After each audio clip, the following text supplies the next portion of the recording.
హిందూ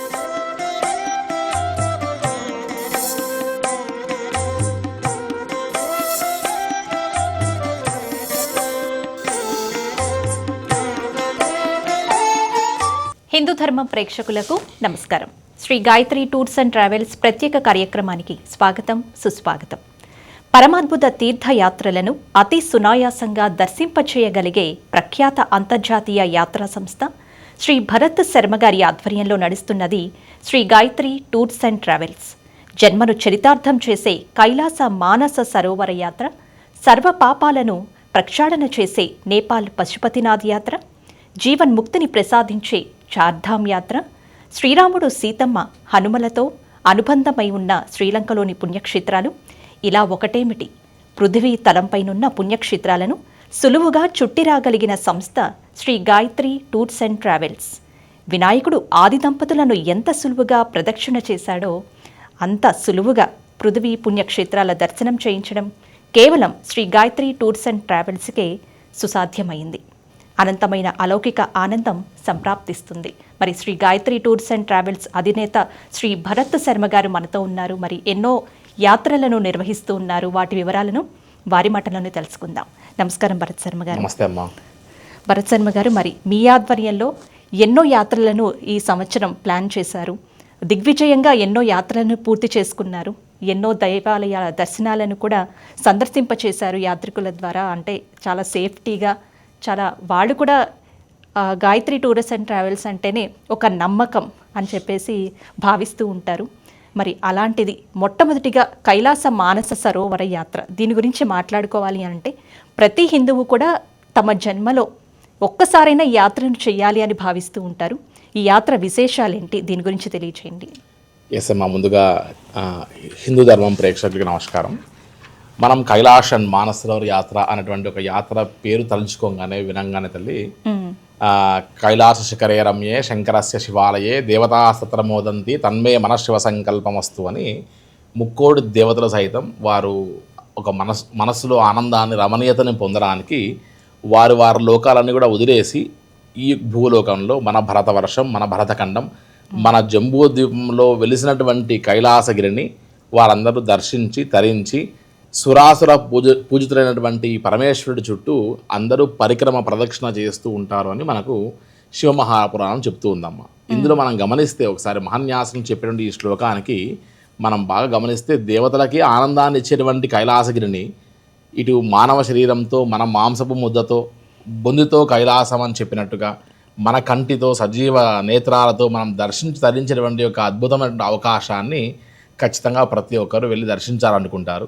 అదేవిధంగా మరి ఈ 2026 సంవత్సరం అశ్వ సంవత్సరం అని, అదేవిధంగా ఈ సంవత్సరంలో ప్రభవాస సంవత్సరాలు అంటే 1 నుంచి మొదలు పెడితే 60 సంవత్సరాలు, ఇప్పటికి 40 సంవత్సరాలు పూర్తయినట్టుగా మిగిలినటువంటి తెలుగు 20 సంవత్సరాలకి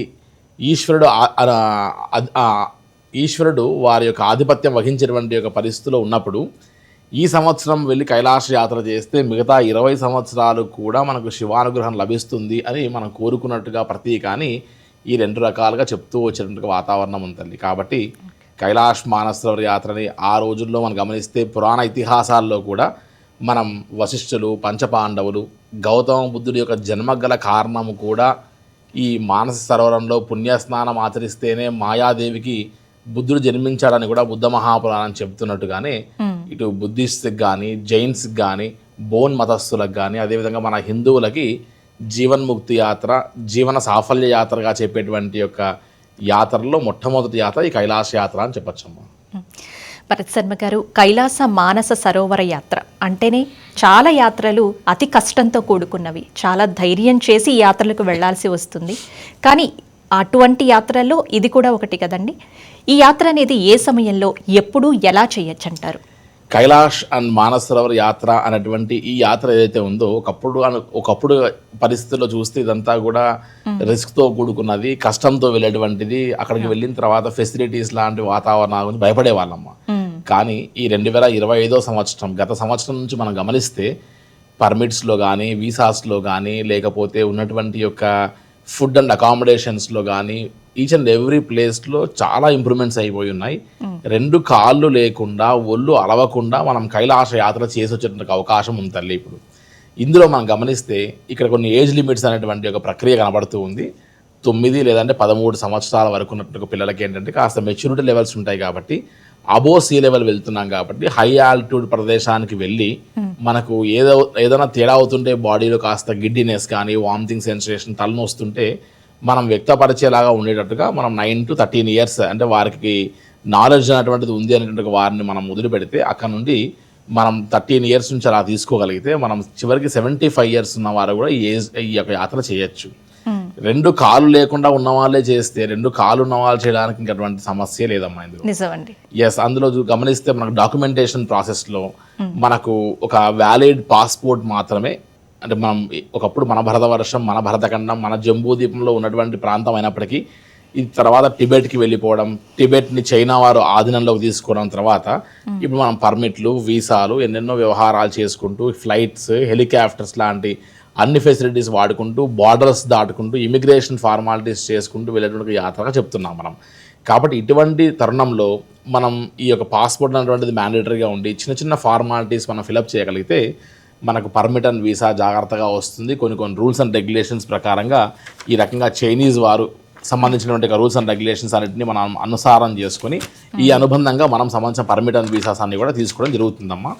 అండ్ మరీ ముఖ్యంగా బెస్ట్ సీజన్ ఏంటంటే మే నుంచి మొదలు పెడితే May, June, July, August, September వరకు ఈ కైలాష్ యాత్రను చాలా ప్రశాంతంగా చేయవచ్చు.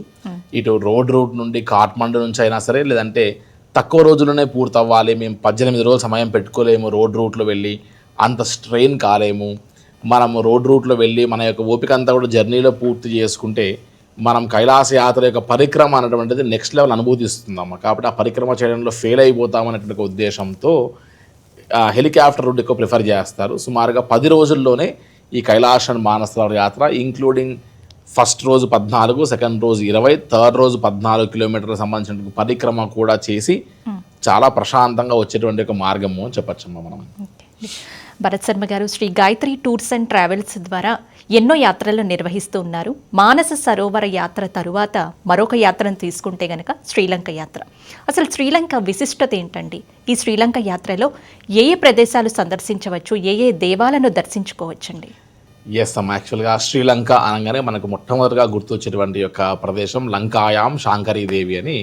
మనకు 18 శక్తిపీఠాల్లో మొట్టమొదటి అమ్మవారి శక్తిపీఠం మనకు శాంకరీదేవి అమ్మవారి యొక్క దర్శనంగా గుర్తు వచ్చేటువంటి ఒక ప్రాంతం. మనం గమనిస్తే రామాయణం అంతా కూడా శ్రీలంకతో ముడిపడినటువంటి ఒక ప్రదేశంగా చెప్తూ వస్తున్నారు. ఈ శ్రీలంకలో మనకు ప్రతి ఊరికి సంబంధించిన ఒక ప్లేస్కి ఏదో రకమైనటువంటి రామాయణంకి కనెక్టివిటీ ఉందమ్మా మనం. సో మనం కేవలం ఇది ఒక పర్యాటకమైన ప్రదేశం అని కానీ, ఓన్లీ ఒక శాంకరీదేవి యొక్క శక్తిపీఠంకి సంబంధించిందని కానీ, ప్రకృతి సౌందర్యాలకు సంబంధించిన యొక్క ప్రదేశాలు ఎక్కువగా ఉన్నప్పటికీ కూడా కేవలం ఒకదానికి మాత్రమే మనం కన్ఫైన్ చేసేటువంటి ఒక పరిస్థితి కాదు. రామాయణ యాత్ర అనేటువంటి అర్థం ఏంటంటే అమ్మవారిని రావణ బ్రహ్మ ఇక్కడ నుండి మనం తీసుకెళ్ళిన తర్వాత, అరణ్య అజ్ఞాతవాసన పరిస్థితిని తీసుకెళ్ళిన తర్వాత అక్కడ నుండి మొదలు పెడితే అశోక వాటికలో అమ్మవారి స్థానం నుంచి మొదలు పెడితే అక్కడ నుండి చివరికి యుద్ధమంతా పూర్తయిన తర్వాత రావణ బ్రహ్మ హత్య గావించబడిన తర్వాత మొట్టమొదటగా బ్రహ్మహత్యా పాతకాన్ని నివృత్తి చేసుకోవడానికి సాక్షాత్తు శ్రీరాముల వారు మొట్టమొదటి శివలింగ ప్రతిష్ఠ చేసిన ప్రదేశం కూడా ఈ సంబంధించినటువంటి ఈ ప్రదేశంలోనే అని చెప్తారమ్మా. కాబట్టి అవన్నిటికీ ఆనవాళ్ళు కూడా మనం చూసి గమనిస్తే అసలు శ్రీలంకలో మన యొక్క హిందుత్వ భావానికి సంబంధించి, మన యొక్క రామాయణానికి సంబంధించినటువంటి ఎన్నో ఘట్టాలని మనం చూడొచ్చు. అమ్మవారి యొక్క సీతావాటిక నుంచి మొదలు పెడితే, అమ్మవారి అగ్ని ప్రవేశం నుంచి మొదలు పెడితే, మనము యుద్ధం జరిగినటువంటి ప్రదేశం నుంచి మొదలు పెడితే, సంజీవని పర్వతాన్ని తీసుకొని వెళ్తుండగా గమనించినటువంటి ఆ చిన్నపాటి ఒక కొండ పర్వతం కింద వచ్చి పడితే సంజీవని పర్వతాంతో సహా ఈ రోజుకి మనం గమనిస్తే చివరికి రావణ బ్రహ్మ యొక్క కోట నుంచి మొదలు పెడితే ఇలా చెప్పుకుంటూ వెళ్తే టీ ప్లాంటేషన్స్ కానీ, లేకపోతే స్పైస్ గార్డెన్స్ కానీ, వాటర్ రైడ్స్ కానీ, ఎలిఫెంట్ సంబంధించినటువంటి బేబీ ఇన్ఫాంట్ సంబంధించినటువంటి జంగిల్స్ కానీ చాలా అద్భుతమైనటువంటి ప్రదేశాలు. ఇటు వినోద విహార ఆధ్యాత్మిక క్షేత్రాలని ఎన్నిటినో కవర్ చేసుకుంటూ ఒక 7 daysలో మనం ఈస్ట్, వెస్ట్, నార్త్, సౌత్ అన్ని కవర్ చేసేటువంటి ఒక ప్రక్రియ చేయొచ్చాము మనం. అంటే ప్రతి భారతీయుడు తమ జీవితంలో ఒక్కసారైనా దర్శించుకోవాలి అనే అనుకునే యాత్రలలో మానస సరోవర యాత్ర ఒకటైతే అతి ముఖ్యమైనటువంటి యాత్ర చార్ధామ్ యాత్ర. ఈ చార్ధామ్ యాత్ర విశిష్టత ఏంటండి, దాని విశేషాలేంటి, దీనికి బెస్ట్ సీజన్ ఏంటో కూడా చెప్పండి భరత్ శర్మ గారు. ఎస్ అమ్మా, యాక్చువల్గా చార్ధామ్ అనేటువంటి ఒక యాత్ర పేరు వినంగానే కైలాష్ మానస సరోవర యాత్ర వంటి రారాజు వంటి యాత్రలకి ఆక్సిజన్ ప్రాబ్లము, లంగ్ ఇన్ఫెక్షన్స్ లేకుండా ఉండడము, బ్రీతింగ్ ప్రాబ్లమ్స్ లేకుండా ఉండడం చాలా ముఖ్యమైనటువంటి విషయం. అయితే అటువంటి అనారోగ్య సమస్యలు తీవ్రంగా ఉన్నవారైనా సరే అంతటి రారాజు వంటి యాత్రకి ఎక్కువగా ఖర్చు పెట్టుకునేటువంటి ఒక వాతావరణం లేనప్పుడు, ఈ పాస్పోర్ట్ లాంటివి కలిగి ఉండనప్పుడు సెకండ్ ప్రత్యామ్నాయంగా ప్రతి ఒక్క లైఫ్ టైం అచీవ్మెంట్గా ఉన్నటువంటి ఒక యాత్ర ఏదైనా ఉంది అంటే అది చార్ధామ్ యాత్ర అని చూసుకోవచ్చు. అంటే middle class, above middle class life వాళ్ళందరూ కూడా ఖచ్చితంగా చార్ధామ్ యాత్ర చేయాలనేటువంటి ఒక ఆకాంక్ష ప్రతి ఒక్కరికి ఉంటుందమ్మా. చార్ధామ్ అంటే 4 ధాములు చెప్తున్నారు. ఒకటి యమునోత్రి, రెండోది గంగోత్రి, ఒకటి కేదార్నాథ్, 4వది బద్రీనాథ్. ఈ 4 ధామాలని గమనిస్తే అన్నిటికీ సెంటర్ ప్లేస్ ఎక్కడికి వెళ్ళాలన్నా సరే హరిద్వార్, వాటిని హరిద్వార్గా పిలుస్తున్నాం. అన్నిటికీ అదే ద్వారం కాబట్టి హరిద్వార్ వరకు చేరుకోవడం ఢిల్లీ నుంచి. అక్కడ నుండి మనం హరిద్వార్ నుండి ఫస్ట్ ముందు యమునోత్రి, ఆ తర్వాత గంగోత్రి, ఈ 2 కూడా గంగా యమునా నది ఉద్భవించినటువంటి ప్రదేశాలు స్టార్టింగ్ పాయింట్స్గా చెప్తే కేదార్నాథ్ 12 జ్యోతిర్లింగాల్లో ది మెయిన్ జ్యోతిర్లింగం ఏదైనా ఉంది. అది కూడా 6 మాసాలు దేవతల ద్వారా, ఇంకో 6 మాసాలు ఈ యొక్క మానవులకి అనుకూలంగా దర్శనం ఇచ్చేటువంటి ఒక ప్రదేశంగా చెప్పేటువంటి ఒక ప్రదేశం. అదేవిధంగా మనం అక్కడ నుండి చూసుకుంటే మనం బద్రీనాథ్, మనకు దివ్య దేశాలోని 108 ఉన్నాయమ్మ, వైష్ణవ దివ్య దేశాలు. వాటిలో ముఖ్యమైనటువంటివి మనం గమనిస్తే కొన్ని ఖచ్చితంగా దర్శించాల్సినటువంటి ప్రాంతాలు చెప్తూ వస్తారు. ఒకటి ముక్తినారాయణుడు నేపాల్లో, అదేవిధంగా బద్రీనాథ్లో బద్రీనారాయణుడు, అదేవిధంగా తిరుమల, శ్రీరంగం, ఇటువంటి ప్రాంతాలు ఖచ్చితంగా అన్ని చూడలేకపోయినా ఇవి చూడాలి. అంటే 107 భూమి మీద ఉన్నాయి, 108వ దివ్య దేశం పైన వైకుంఠము అని చెప్తూ వస్తారమ్మా. కాబట్టి ఈ యొక్క బద్రీనారాయణ దర్శనం చేసుకుంటే 108 దివ్య దేశాల్లో కూడా ఒక దర్శనం చేసుకున్నట్టుగా భావిస్తారు. సో చార్ధామ్ యాత్రలో ఈ యమునోత్రి, గంగోత్రి, కేదార్, బద్రియే కాకుండా ఇంకా కూడా చూడవలసినటువంటి ఒక ఉపాలయాలు గుప్తకాశి, తర్వాత ధారాదేవి, ఇటువంటి చాలా ఇంపార్టెంట్ ప్లేసెస్ సుమారుగా ఒక 12 రోజుల్లో మనం కవర్ చేస్తూ హైదరాబాద్ వచ్చేటువంటి అవకాశము. మనం ఫ్లైట్ ప్యాకేజ్ తీసుకుంటే కాస్త తొందరగా వెళ్ళగలుగుతాం అవకాశాన్ని బట్టి. ట్రైన్స్ అవి వాడితే కాస్త ఆలస్యం అవ్వచ్చు. ఇది కూడా కైలాష్ యాత్ర లాగానే మనం గమనిస్తే అమ్మ, మే నుండి మొదలు పెడితే May, June, July, August, September, October వరకు చేయొచ్చు. కాస్త జూలై, ఆగస్టు మాసాల్లో వర్షాలు ఉండేటువంటి అవకాశం ఉంటుంది కాబట్టి సహజంగా మనం ఎప్పుడు చూసినా సరే వరదలు, ఫ్లడ్స్ లాంటివన్నీ కూడా వచ్చేటువంటి ఒక సమయం ఏదైనా ఉంది అంటే అది ఖచ్చితంగా జూలై, ఆగస్టు మాసాలను మనం గమనిస్తూ ఉంటాం. కాబట్టి ఈ 2 మాసాలని కాస్త మనం అవాయిడ్ చేసుకుని మిగతా సమయంలో ముందుగానే యాత్రా పర్చీలని కావాల్సినటువంటి ఒక డాక్యుమెంటేషన్స్ అన్నీ కూడా ఒక ట్రావెల్ ఆపరేటర్ ఎవరైనా చేసేటువంటి ఒక ప్రక్రియ. దీంట్లో మనం దోధామ్ యాత్ర కూడా చేయొచ్చు. 4 ధాములు చేసుకోలేకపోతే యమునోత్రి, గంగోత్రి వదిలేసి మనం కేదార్ అండ్ బద్రి కూడా చేసుకోవచ్చు. ఒక ½ డేస్ తగ్గిపోతాయి మనకు, సమయం అనేటువంటిది కాస్త తక్కువగా ఉన్నట్టుగా పరిస్థితుంటే. సో ఇలా కూడా మనం ప్లాన్ చేసుకోవచ్చు అమ్మ. దీంతో పాటు సుమారుగా మనము ఈ బ్రీతింగ్ ఎక్సర్సైజెస్ లాంటివి, కాస్త బ్రీతింగ్ ప్రాబ్లమ్స్ ఉన్న వాళ్ళు ఎవరైతే ఉంటే కేదార్నాథ్కి వెళ్ళేటప్పుడు హెలికాప్టర్ అందుబాటులో లేకపోయినా గుర్రము, అదేవిధంగా డోలీ కూడా మనం ప్లాన్ చేసుకుని వెళ్ళేలాగా అయితేనే మనం కేదార్ దర్శనం చేసుకోవచ్చు. ఓన్లీ హెలికాప్టర్లో మాత్రమే వెళ్ళాలనుకున్నప్పుడు క్లైమేట్ బాగుండకపోవచ్చు, ఆ రోజు విఐపి తాకిడి ఉండొచ్చు. లక్షల మంది వెళ్తూ ఉంటే కేవలం 100 మందికో 1000 మందికో అవకాశం ఉన్నటువంటి ఒక హెలికాప్టర్స్ని మనం డిపెండ్ అయ్యి వెళ్ళాలంటే కూడా కాస్త కష్టంగా భావించవచ్చు. ఇవన్నిటిని కూడా గమనించి మనము ఓపిక ఉన్నప్పుడే కాస్త తీరిక చేసుకొని చార్ధామ్ కొద్దిగా ఒళ్ళుకి అలసట కలిగించేటువంటి ఒక యాత్ర అమ్మ. కైలాష్ యాత్ర అయినా సరే 2 కాళ్ళు లేకుండా చేయొచ్చేమో కానీ చార్ధామ్ యాత్రకి కాస్త ఒళ్ళు అలుస్తుంది, కాస్త శ్రమతో కూడిన యాత్ర కాబట్టి మనం ఫిట్నెస్తో కూడినటువంటి ఒక సమయంలో ఉన్నప్పుడే మనం యాత్ర చేయొచ్చు అని చెప్పచ్చు మనం. ఓకే, అలాగే Shri Gayatri tours and travels ద్వారా నిర్వహిస్తున్నటువంటి మరొక యాత్ర అమర్నాథ్ యాత్ర. ఈ అమర్నాథ్ యాత్రకి ప్లాన్ చేసుకునే వాళ్ళు అమర్నాథ్ దేవాలయం ఒకటే దర్శించుకోవచ్చా? దీనితో పాటు ఇంకా ఏ ఆలయాలు కానీ ఏ ప్రదేశాలు కానీ సందర్శించవచ్చు అంటారు? ఎస్ అమ్మ, ముందుగా అమర్నాథ్ యాత్ర అనేటువంటిది మనకు 12 జ్యోతిర్లింగాల్లో ఒకటి కాకపోయినా సరే అమర రహస్యాన్ని పార్వతీ అమ్మవారికి పరమేశ్వరుడు బోధించినటువంటి ఒక ప్రదేశంగా చెప్తూ మనకు పెహల్గాం నుంచి శేష్నాగ్, ఆ తర్వాత ఇలా ఒక్కొక్క ప్రాంతంలో గణపతిని, మెల్లో ఉన్నటువంటి యొక్క నాగేంద్రుణ్ణి, నందీశ్వరుణ్ణి ఇలా ఒక్కొక్క ప్రదేశంలో వదులుకుంటూ చివరికి ఒక గుహ దగ్గరకు తీసుకొని వెళ్ళి సాక్షాత్తు పార్వతీ అమ్మవారికి అమర రహస్యాన్ని బోధిస్తుండగా ఈ 2 పావురాలు వాటిని విని ఈ రోజుకి సజీవంగా ఉన్నాయని మనకు ఆ గుహలో కనిపిస్తూ ఉంటాయని మనకు ప్రతీక. అందరు యాత్రకు వెళ్ళిన వారందరూ చూస్తూ ఉంటారు సహజంగా. ఇటువంటి అమర రహస్యాన్ని బోధించిన అమర్నాథ్ యాత్రలో కేవలం 45 రోజుల వరకు మాత్రమే ఆ యొక్క సహజంగా శివలింగం మంచు ప్రతిరూపంలో కనపడేటువంటి ఒక శివలింగ ఆకారంతో స్వామివారు మనకు బాగా దర్శనం ఇచ్చేటువంటి ఒక వ్యవహారం మనం గమనించవచ్చు.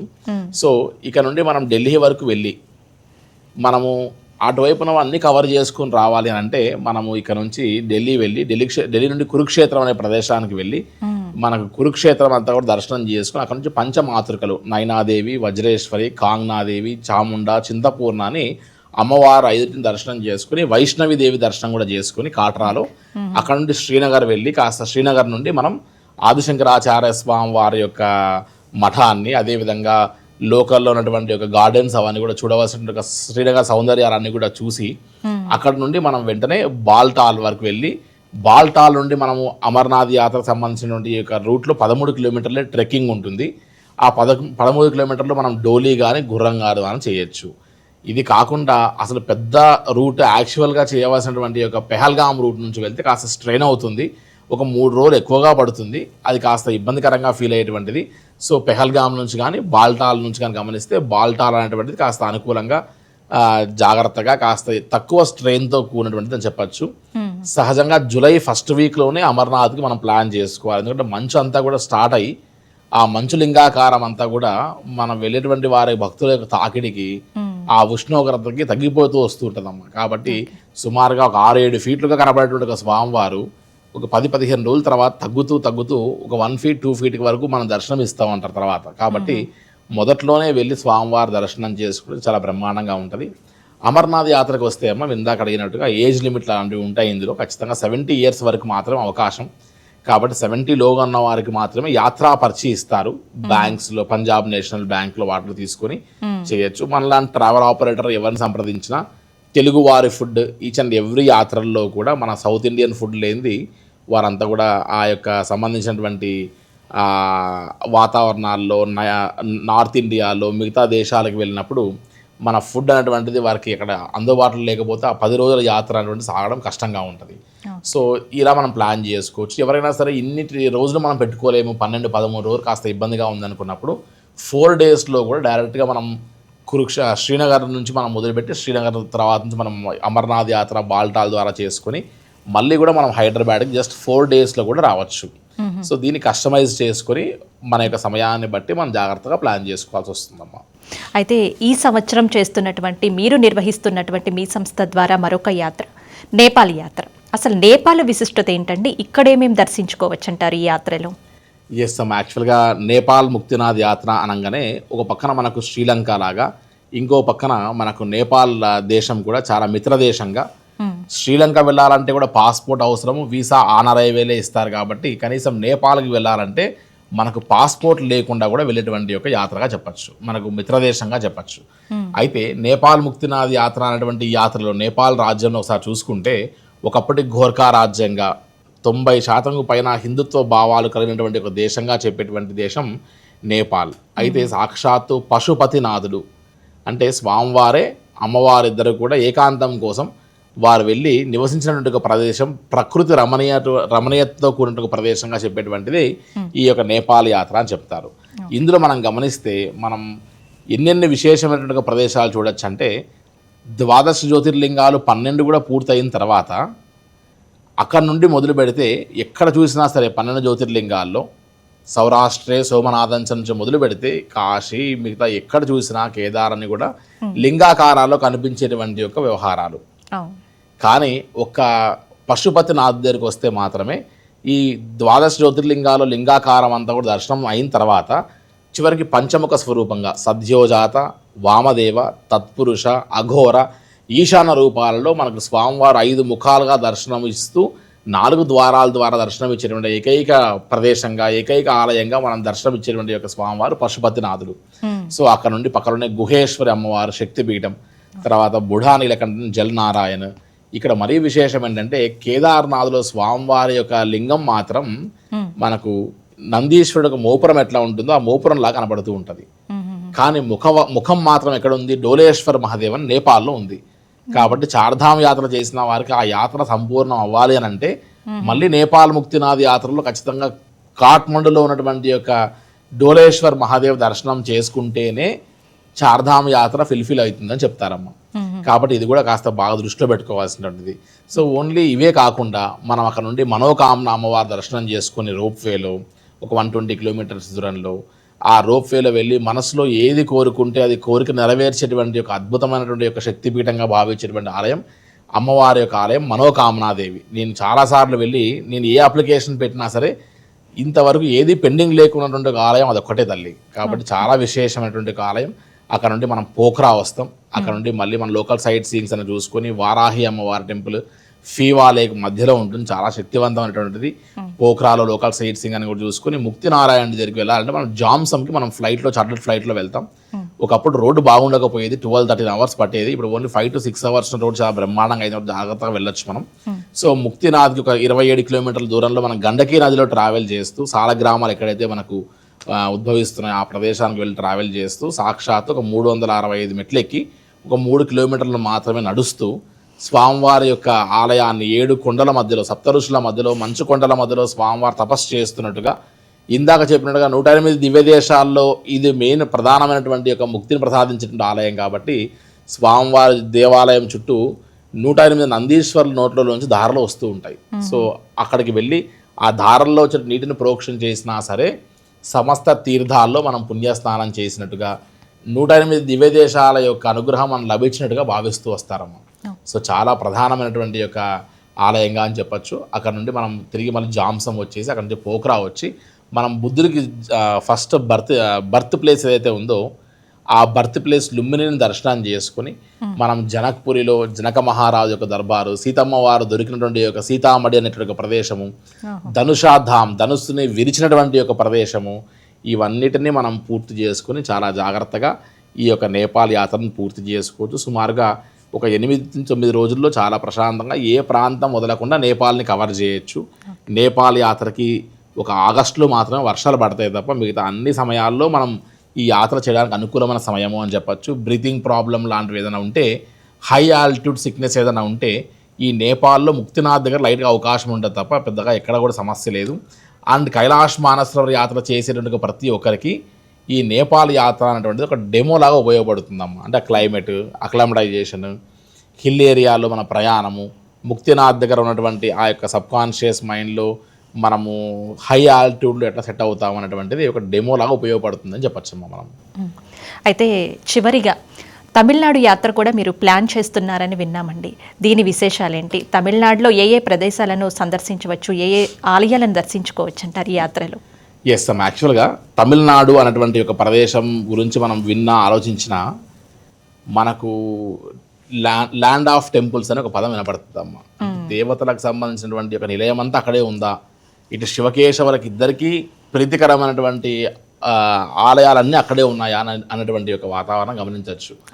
108 దివ్య దేశాల్లో అత్యధికంగా ఉన్నవన్నీ కూడా తమిళనాడు రాష్ట్రంలోనే ఉన్నటువంటి గమనించవచ్చు. మనం అత్యంత విశేషమైనటువంటి ఒక ఆలయాలను చూస్తే అమ్మ మనం హైదరాబాద్ నుండి చెన్నై నుంచి స్టార్ట్ చేస్తే చెన్నై నుండి నిత్య కళ్యాణ పెరుమాళ్ టెంపుల్ మహాబలిపురం రూట్ వెళ్ళే దారిలో ఎవరికైతే వివాహం జరగదో ఆ ప్రదేశానికి వెళ్ళి అక్కడ వివాహం కావాలని కోరుకుని స్వామివారికి దర్శనం చేసుకుని ఒక ప్రదక్షిణ చేస్తే ఖచ్చితంగా వివాహం అవుతుంది అనేటువంటి ఒక ప్రత్యేకమైనటువంటి ఆలయాల నుంచి మొదలు పెడితే అక్కడ నుండి మహాబలిపురం, పాండిచేరి, చిదంబరం చూసుకొని నటరాజస్వామి వారి ఆలయం, అంటే పంచభూత లింగాల్లో 4 లింగాలు తమిళనాడులోనే ఉన్నాయమ్మా. ఒకటి జలలింగం వచ్చేసి జంబుకేశ్వరం ఈ యొక్క తిరుచి దగ్గర, అదేవిధంగా అరుణాచలంలో అగ్నిలింగం, అదేవిధంగా ఇక్కడ చిదంబరంలో ఆకాశలింగం, దీంతోపాటు పృథ్వీలింగం వచ్చేసి కంచిలో, ఒక వాయులింగం మాత్రమే మన ఆంధ్రప్రదేశ్ రాష్ట్రంలో ఉంటే మిగతా 4 అక్కడే ఉన్నాయి పంచభూత లింగాలలో. అష్ట దిక్పాలకులందరూ కూడా ఇదే అరుణాచలం చుట్టూ కొలువై ఉన్నారు. అదేవిధంగా 9 నవగ్రహ క్షేత్రాలన్నీ కూడా వారి బర్త్ ప్లేసెస్ అన్నీ కూడా కుంభకోణం చుట్టూ ఒక 30-35 కిలోమీటర్ల రేడియస్లోనే సూర్యుడి నుంచి మొదలు పెడితే రాహుకేతువుల వరకు అందరికీ సంబంధించినటువంటి సకల నవగ్రహ దేవాలయాలన్నీ కొలువైనటువంటి ప్రదేశాలన్నీ అవే.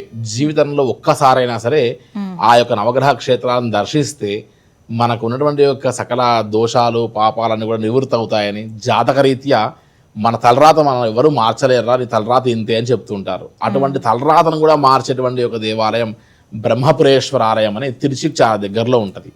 ఆ యొక్క జాతక చక్రాలన్నీ కూడా బ్రహ్మదేవుడు ఎదురుగా పెట్టి పూజ చేస్తారు. చాలా విశేషమైన స్టోరీ కూడా, దానికి చాలా పెద్ద స్టోరీ కూడా ఉందమ్మా. దీంతో పాటు మొదలు పెడితే మనకు ఆరోగ్య సమస్యలు ఉన్న వారు ఎవరైనా షుగర్ పేషెంట్స్ ఉంటే కురుంబేశ్వర్ అనే దేవాలయంకి వెళ్ళి దర్శనం చేసుకుంటారు. ఎవరైనా హార్ట్ పేషెంట్స్ ఉంటే హృదయేశ్వర ఆలయం అనేటువంటి ఒక ప్రదేశం ఉంది, అక్కడికి వెళ్ళి దర్శనం చేసుకుంటారు. ఇలా చెప్పుకుంటూ పోతే తంజావూరు కానీ, రామేశ్వరం కానీ, కన్యాకుమారి వరకు లెక్క వేస్తే ఎన్నెన్నో డిఫరెంట్ ప్లేసెస్. ఇవన్నిటిని దర్శించుకొని తరించాలంటే ఒక 10 రోజులు సమయం పెట్టుకుంటే కేవలం ఇంపార్టెంట్వి మాత్రమే కవర్ అవుతాయమ్మ. మొత్తం తమిళనాడు కవర్ చేయాలంటే సుమారు ఒక 30 రోజులు మనం పెట్టుకొని తిరిగితే కూడా ఒకదాని మించి ఇంకోటి, ఇంకో దాని మించి ఇంకోటి ఉన్నటువంటి యొక్క ఆధ్యాత్మిక క్షేత్రాలు మొత్తం మనం దర్శించి తరించవచ్చు. So Gayatri tours and travels ద్వారా ఈ తమిళనాడు యాత్ర కూడా ఎవ్రీ మంత్ వెళ్తూ ఉంటుంది. ఎన్నో దేవాలయాల్ని తక్కువ రోజుల్లో చూసి ఒక ఆధ్యాత్మిక బ్యాంక్ని సంపాదించుకున్నటువంటి ఒక యాత్రగా తమిళనాడు యాత్రలో చాలామంది యాత్రికులు ఆనందిస్తూ తరిస్తూ ఉంటారు తల్లి సహజంగా. భరత్ శర్మ గారు, నిజంగా ఎవరైనా ఒక యాత్ర చేస్తున్నారు అని అంటే అక్కడికి వెళ్ళాక మనం ఎగ్జాంపుల్గా తీసుకుంటే అమర్నాథ్ టెంపులే కాకుండా ఆ చుట్టూ ఉన్నటువంటి ప్రదేశాలన్నిటిని కూడా మీరు కవర్ చేస్తూ ఉన్నారు. అంటే చాలామంది అనుకుంటారు మేము ఇంత దూరం వచ్చాము మళ్ళీ వస్తామో లేదో, ఈ ఒక్కటే కాకుండా చుట్టుపక్కల ఉన్న ప్రదేశాలను కూడా చూసి వెళ్తే బాగుంటుంది కదా అని అనుకుంటూ ఉంటారు. ఈ యాత్రలో సంపూర్ణ యాత్రగా మనం చెప్పుకోవచ్చు. మీ గాయత్రి టూర్స్ అండ్ ట్రావెల్స్ ద్వారా నిర్వహిస్తున్నటువంటి యాత్రల పూర్తి విశేషాలను, అది బెస్ట్ సీజన్ ఏంటి, దాని ఫుడ్ విషయాలు ఎలాంటి జాగ్రత్తలు తీసుకుంటున్నారు, ఈ యాత్రకు వచ్చేటువంటి వాళ్ళు ఎలాంటి జాగ్రత్తలు నియమాలు పాటిస్తూ ఈ యాత్రకి అటెండ్ అవ్వాలి అనే విషయాలను చక్కని వివరణనిస్తూ తెలియజేశారండి భరత్ శర్మ గారు. ధన్యవాదాలు. నమస్తే అమ్మా. ఇదండి వాటి Shri Gayatri tours and travels ప్రత్యేక కార్యక్రమం. తిరిగి మరో కార్యక్రమంలో మళ్ళీ కలుసుకుందాం. నమస్కారం.